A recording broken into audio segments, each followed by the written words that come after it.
గాంధీ భవన్ వద్ద కాంగ్రెస్ శ్రేణులు నిరసన తెలిపారు. కాంగ్రెస్ ఎమ్మెల్సీ బల్మూరి వెంకట ఆధ్వర్యంలో ఆందోళన చేపట్టారు. నో డ్రగ్స్ సేవ్ తెలంగాణ అంటూ కాంగ్రెస్ శ్రేణులు నినాదాలు చేశారు. గత 10 ఏళ్లు డ్రగ్స్ వినియోగం కొనసాగిందని, అయినా బీఆర్ఎస్ ఎలాంటి చర్యలు తీసుకోలేదని బల్మూరి వెంకట ఆరోపించారు. కేటీఆర్ వల్లే రాష్ట్రంలో డ్రగ్ కల్చర్ వచ్చిందని తీవ్ర విమర్శలు చేశారు.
చిత్తశుద్ధితోటి అసెంబ్లీలో దీనిపైన చర్చించి, కౌన్సిల్లో దీనిపైన చర్చించి ఈగల్ అనే సంస్థని తీసుకొని వచ్చి తెలంగాణ రాష్ట్రానికి వచ్చే డ్రగ్స్ ని కూడా పూర్తి స్థాయిలో ఎక్కడికక్కడ నియంత్రించి అడ్డుకట్ట వేయడంలో 90% ఈ డ్రగ్స్ ని పూర్తి స్థాయిలో నియంత్రించడంలో కాంగ్రెస్ ప్రభుత్వము ఏదైతే రేవంత్ రెడ్డి గారి నేతృత్వంలో ఏదైతే సఫలీకృతమైంది. ఈ డ్రగ్స్ విషయంలో చాలా స్పష్టంగా కేటీఆర్ దానితో పాటు అనే సాన్నిహిత్యులు అనేక సందర్భాల్లో గతంలో కూడా దీపావళి ముందు రోజు ఒక ఫామ్ హౌస్ లో రేడ్ చేస్తే కేటీఆర్ బామ్మర్ది ఆ రోజు డ్రగ్స్ పాజిటివ్ గా టెస్ట్ చేస్తే డ్రగ్స్ పాజిటివ్ గా రావడం జరిగింది.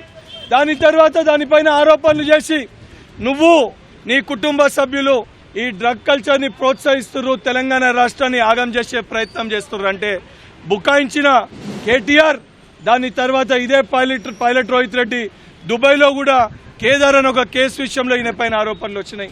దాని తర్వాత హీరోయిన్స్ విషయంలో కూడా, ఈ ఫిల్మ్ ఇండస్ట్రీలో డ్రగ్స్ విషయంలో కూడా, డ్రగ్స్ పార్టీస్ విషయంలో కూడా ఈ రోహిత్ రెడ్డి పైన ఆరోపణలు వచ్చినాయి.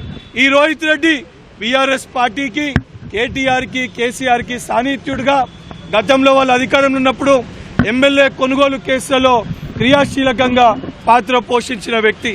అనేక సందర్భాల్లో కేటీఆర్ కూడా ప్రస్తావించిండు, పైలట్ రోహిత్ రెడ్డి నాకు సన్నిహితుడు, రోహిత్ రెడ్డితోటి మేమే ఎమ్మెల్యే కొనుగోలు కేసులో మేమే ఆయనని ముందు పెట్టి ఈ మొత్తం కూడా గుట్టురట్టు చేస్తామని చెప్పిండు. ఆ రోజు 30కి పైగా రోజులు పైలట్ రోహిత్ రెడ్డిని స్వయాన కేటీఆర్ ఇంట్లోనే ఎమ్మెల్యే కొనుగోలు కేసు తర్వాత దాచిపెట్టడం జరిగింది, అక్కడనే పెట్టుకోవడం జరిగింది.